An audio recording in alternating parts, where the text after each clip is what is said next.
views expressed on this program are those of the hosts, guests, and callers, and are not necessarily those of this station, its management, or other advertisers. You're listening to Transformation Talk Radio.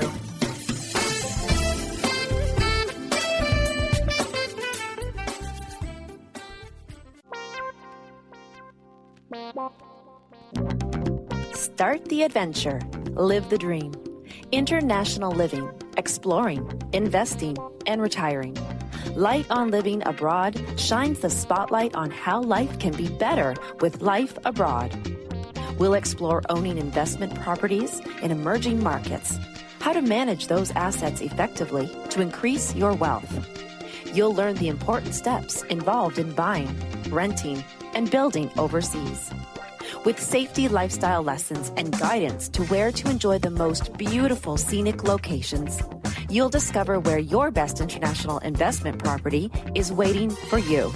Light on Living Abroad takes you there. Welcome on board.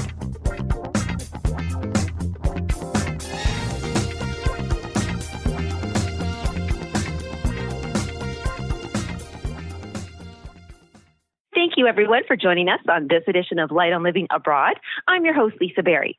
And as we build on a series of great adventure, travel, and investment, I'm happy to have Will Roadhouse back with me today, CEO and founder of Compass Group International, a #1 real estate consulting firm in Central America, and Will provides offshore asset management portfolio services for high net worth clients seeking a better return and asset protection in emerging countries in Asia and Latin America. He's also a frequent flyer who loves traveling the world so much that he's created shows and podcasts all about the amazing places to live for just $1,000 a month. Well, today is an extra fun show simply because I've asked Will to share with us just how magical and festive Bangkok can be at Christmas time. Now, yes, their predominant religion is Buddhist. However, with more than close to 1 million, between 500,000 and 1 million people all going over there spending their Christmas time in Thailand, they certainly put on a show. So as we continue to explore the culture and the opportunity of Bangkok, I'd like to welcome Will to today's show. Welcome, Will. Hi, Lisa. Good evening. I think it's the afternoon over there. It's 2 a.m. here. And I just had a huge meal about an hour ago, and I got to spend some time looking at the supermoon that we have tonight. Oh, you have the supermoon. Oh, nice. Yeah, it was huge and gorgeous tonight. And you guys got lots of skyline, the high sky rises and everything. So are you low today looking at the moon or high? I'm high. I'm actually on the penthouse level of our building. And then just right above me is a kind of like an observation deck and kind of an area the residents can go and picnic. So I just kind of stood up there and had a couple glasses of wine and then just kind of hung out and checked out the moon. It was really nice. Oh, you know what they say too is the stars and the moon, everybody can just sit under them and feel just connected, just as one. And just as we are right now. So thank you for staying up. Well, it sounds like this is norm out there in Thailand, in Bangkok, to be up late. Anyways, it feels natural. You just had a big meal. It is. I mean, Lisa, the one thing I really, truly love about the Asian culture and the European culture is the fact that it's a very social culture, is that everybody eats late, everybody is very sociable, they're always going out, meeting friends and doing stuff. It's very, very different than, let's say, the typical American culture where, people eat dinner at 4 p.m. or 5 p.m. or 6 p.m. And they're usually, homebodies. They stay at home in their big, giant houses. Where in countries here, like in Thailand and Bangkok, we're always out doing stuff. And that's one of the things I love about this country, the city, is a sociability factor. I was reading today that they like to say that in Thailand, they save face. And I love the particular, what that means exactly. They don't even wear an angry face ever. They don't, they're really careful of that. They're not just always smiling, but never looking angry or judgmental or harsh. Yes, and there is the positives and negatives about that. So you're very, very right. And not a lot of people are aware of that, so I'm glad you brought that up. Thailand, the culture itself, just like many Asian countries, has a face-saving type of mentality. And for those of you who don't know what that means, is basically what that means is that saving face means you don't want to be ridiculed, you don't want to be embarrassed. So what this means specifically in Thailand is that this is a culture where, unlike the European culture, let's say in France or the culture in the United States, where if you have a disagreement with someone, Lisa, it's okay to raise your voice and yell at someone. Where here in Thailand, it's a definite no-no. You cannot raise your voice and go off, especially if you're a foreigner. I mean, you may see other locals doing it to each other, but as a foreigner, it really is frowned upon. You cannot. Let me give you an example. Is that obviously Bangkok and throughout Thailand, we have tons of tourists that come here. And just like any tourist country, sometimes people get ripped off. They get overcharged or something like that, or they buy something that wasn't up to their expectations. So they'll go and try to return it or try to get a refund. Where, if you're in the United States and you can't get a refund, you're going to sit there and you're going to argue with the vendor. Where in Thailand, you just have to suck it up and take it as a lesson learned if they're not going to give you a refund, because yelling at the person is going to make things worse. And especially you're a foreigner, then everyone else is going to watch you.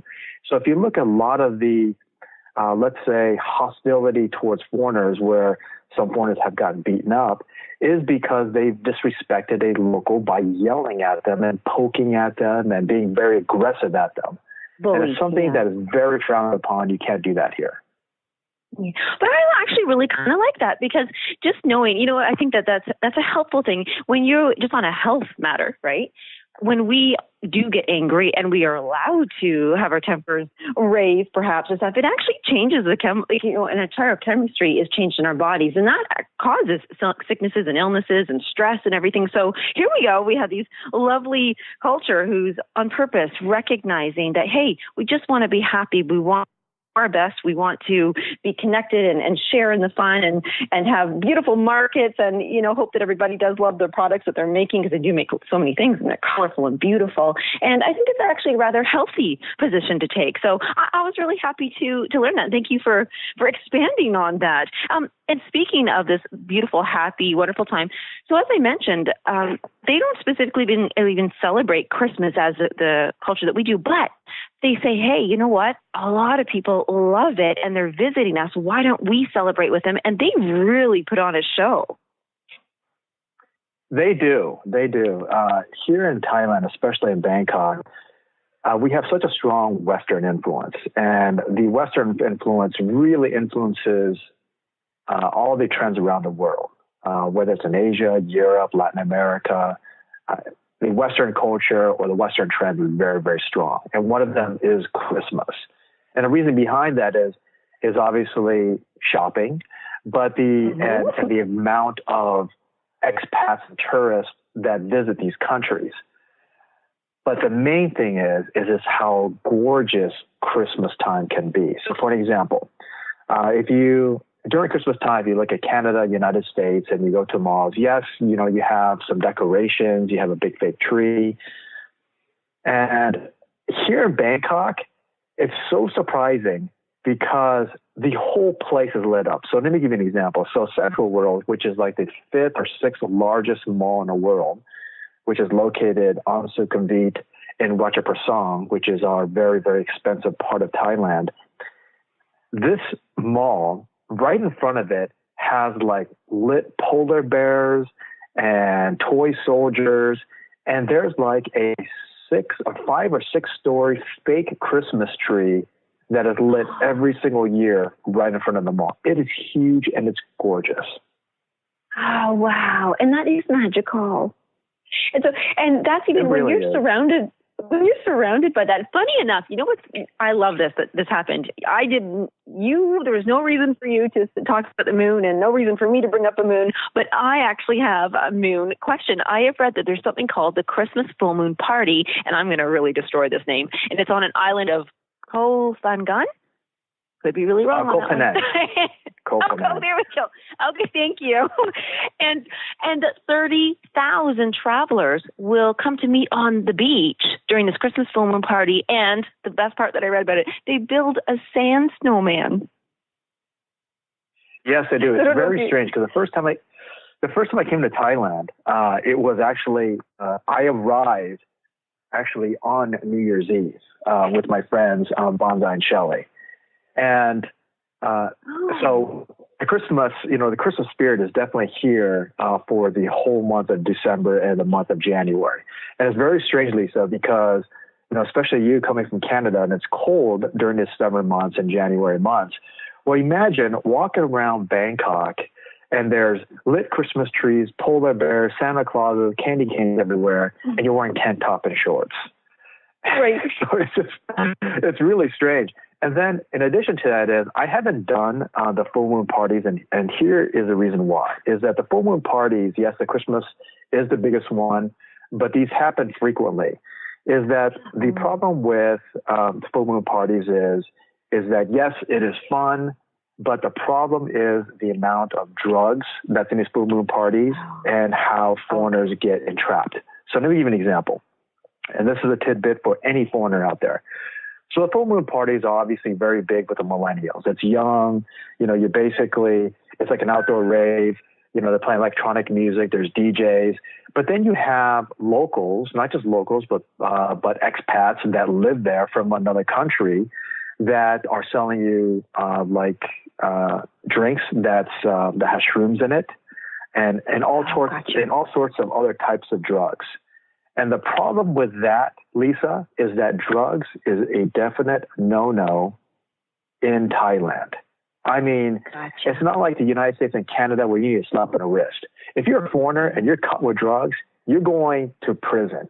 And we call it the Bangkok Hilton. It's one of the worst prisons in the world, that you're going to sit in a cell that's really made for about 30 to 40 people, and it'll cram about 150 people in there, and people literally sleep on top of each other.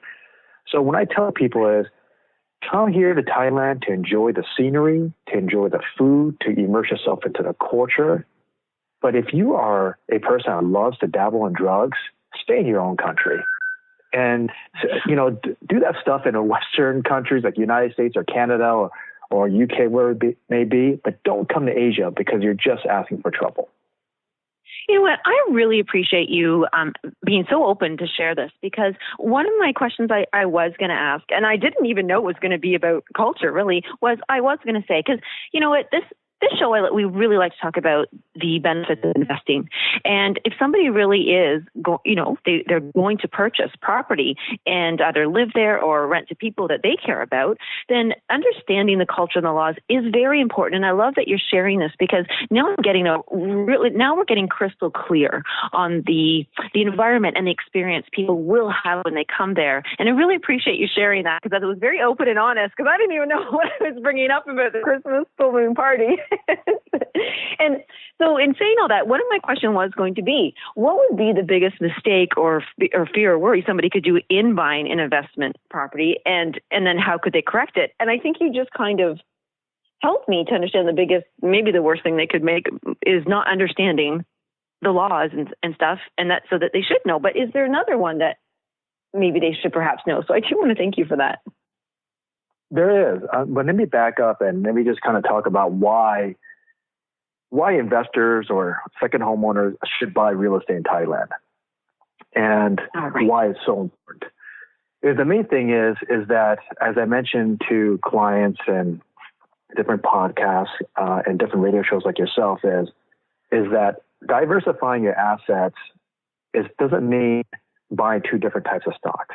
Like some people think diversifying their assets is, okay, well, I'm going to buy some Apple stock, and then I'm going to diversify it with some GE stock, and then I'm going to diversify with some financial stock like buying Wells Fargo.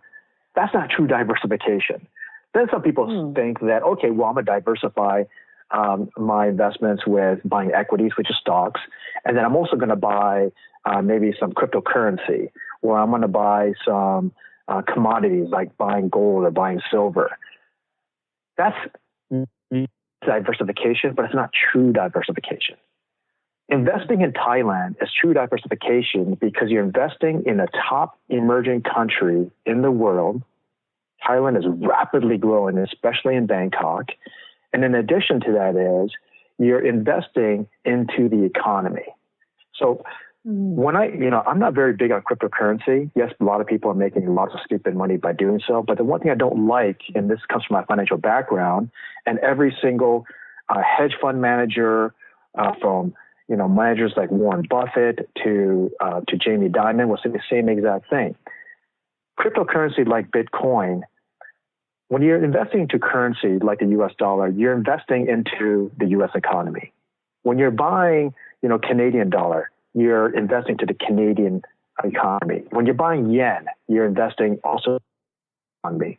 But when you're buying Bitcoin or you're buying Ethereum, you're buying all these other cryptocurrencies, you're not investing into anything. You're investing basically in speculation. And I call it the greater fool theory, which is who's the greater fool that's going to pay $10,000, $12,000 for one Bitcoin. And there's so much propaganda behind it, but you're not investing into any type of economy. So when you're buying Thai real estate, what you're doing is you're investing into the baht and you're investing into the Thai economy. So why would you want to invest in the Thai economy? Number one is that when I tell people to come here and research it yourself, you will see how big of a melting pot Bangkok is. In addition to that is the sheer location, is that I believe Bangkok will become the next Singapore in 10, 15, or 20 years. And if you look at Singapore, what's happened to it in 10 years, 10 years ago, you could buy a two-bedroom condo for a couple $100,000. That same exact condo, two-bedroom condo in Singapore is about $1 million because Singapore has become a tech hub where I believe Bangkok is going to become a next hub. So buying real estate in Thailand is not just inexpensive, but the legalities part of it is that, Lisa, as long as you're buying in a building like in a condominium complex like mine, where 51% ownership is allotted for foreign owners, you're totally, it's a soundproof investment. You own title legally like you own a home in the United States or you own a home in Canada. In addition to that is all the pros of investing in Thailand is, number one, the price point is low. Number two, the association dues is low. We talked about that in the past. Association dues are between $30 to $40 to $50 a month, as opposed to $500 to $1,000 a month, or the same equivalent in the United States. And then in addition to that, is another pro is future appreciation. Is that if you're buying in Canada, you're buying in the United States, you're buying in New York, or you're buying in LA County, or Orange County, or you're buying Manning, you're buying the top of the market. Where Thailand, we're just scratching the surface, Lisa, because you know who's coming? The Chinese are coming. Now the Indians are coming because India is just right across the ocean from us. And now they're coming by the boatloads. And the Chinese and the Indians is the fastest growing economies in the world, with the fastest amount of multimillionaires and billionaires being created than anywhere else in the world. Lisa, did you know there's one new billionaire being created in China every single week? Okay, no, and you're freaking me out. This is amazing. And now I have 5 questions, but okay, you touched on 3 major things I do want to talk about, and I don't want to leave because I want to talk more about the Chinese market because I find that fascinating. Did you say one new billionaire every week or millionaire? Yes, one new billionaire is created in China every single week. Okay, and I want it now. I'm going to backtrack because you said something now. Something about 51%. Now I read something about 49% in every other countries except for Bangkok. You can do the 51. Can you explain that percentage of ownership again? So what that means is that in Thailand, foreigners can only own a specific type of real estate. So I'll tell you the ones we can't own. We can't own single-family homes. We can't own townhomes. We can't own raw land. And there are certain older buildings that we can't own in. And then there are people that say, yes, you can own this. Yes, you can own it, Lisa. But basically you create a corporation, and that corporation, you only own 49% of the corporation, and 51% is owned by Thai National. So that's clarity for me. Okay. even though there has been some problems in the past, there's more people that have less problems. But the thing is, I don't like that. I want to own property, and I want to buy property for my clients in their portfolio that they own 100%. So what Thailand has done is that there are certain new buildings, high-rise buildings, that have allotted within the building that 59% of the units can be considered foreigner-owned. That means that you and me can buy in these buildings, and we own 100% of that condominium. Not 41%, not 49%, 100%. And that just goes again to show that they're welcoming foreigners to come in and invest in their economy. They have said, we're going to make some adjustments. We're going to figure out what works for us, but they're not giving everything away. They're not, I love that there's it sounds like quite a bit of thought and negotiation of figuring this out, what they've done. And to have to allocate 59% of a certain kind of units or buildings that you can own, I feel like that's like, hey, come on into our pool. Let's go. You can swim together, and make some money. Yes. And here's the other thing, too, Lisa, that people need to know. So of the 51% that is allotted for foreign ownership, some people will ask, they're like, well, why is the same exact unit that's Thai owned is like 10% or 15% cheaper? Well, that's just the way it is. That's just the benefit of being a Thai. You can go to these same exact buildings and you can buy stuff 10 to 15% cheaper. And that's just a cost as a foreigner. Yes, we pay a little bit more premium, but still, Lisa, the condo that I live in right now, which is 2 bedrooms, I'm in a killer location. The same exact condo in LA would be $600,000 to $700,000. Same if it were in Miami. If it were in New York, it'd be over $1 million because of the location. But the thing is that this type of condo that I own, it could be purchased for $150,000, $200,000, $300,000, which is still a fraction of what it is in the States or in Canada or in the UK. Right. And now, actually, you just shared, thank you for sharing that with all of us, that you've got a 2-bedroom condo that's like full. I was just kind of, poking around on the internet wondering, okay, so it is Christmas. People are traveling to Thailand. How much could they rent, a place for? So I looked at all the areas. Now, I was amazed, honestly. Well, this is insane.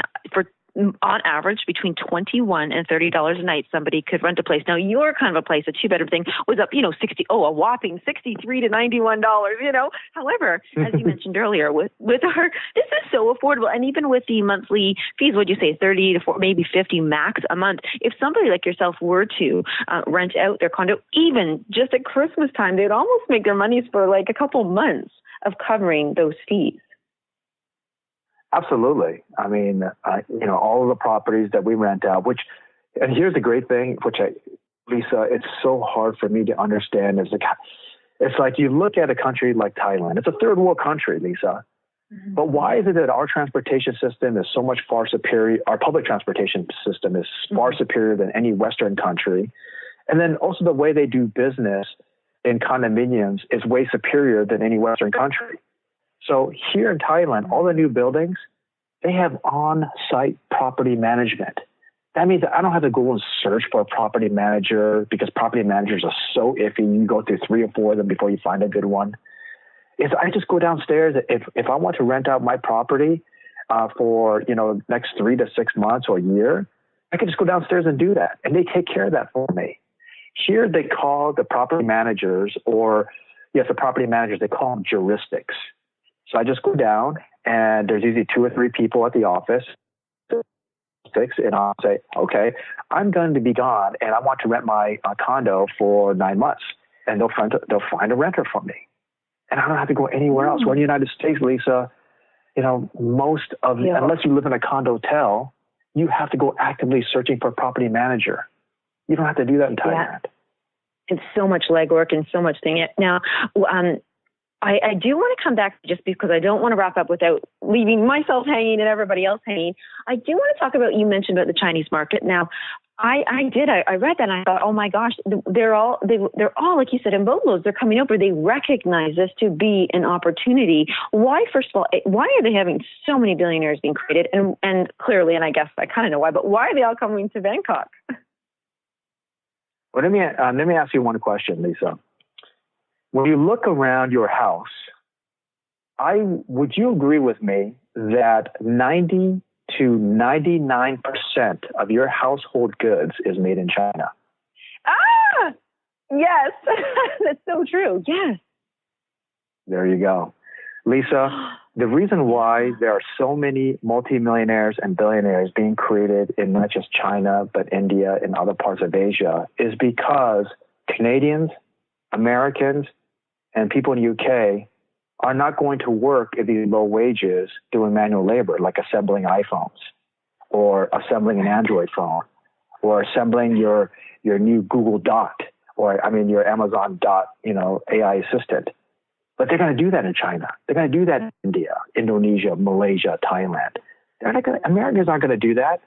So that's why, as long as consumerism continues to grow, and Lisa, just saw the numbers for Black Friday over Thanksgiving. These are record-breaking numbers.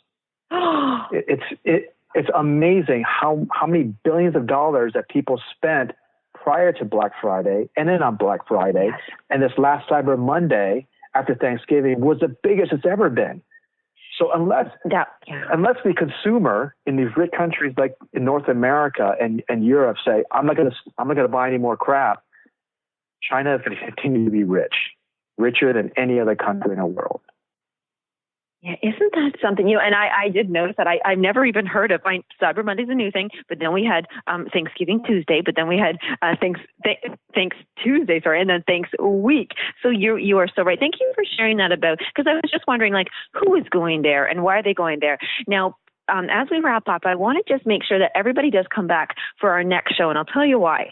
Because, I'm going to ask you on our next show to really walk us through the steps of somebody, because I understand that you work with people of high profile, the net value is really high. But what if somebody was to say, you know what, I think I want this. I think I want to do this. Like they're falling in love with Bangkok through you and all your stories. And so next show, let's walk through that and how that whole process looks and starts and what their portfolio, what it really does to their portfolio. But because we are on the Christmas note, and I just can't bear to end the show without it, I've heard about the fairy lights. Now they weren't put up for Christmas specifically, but they certainly use them and everything. Have you been to the fairy lights? I haven't done that yet. I've just seen the pictures, and they look amazing, especially when I do it in northern Thailand.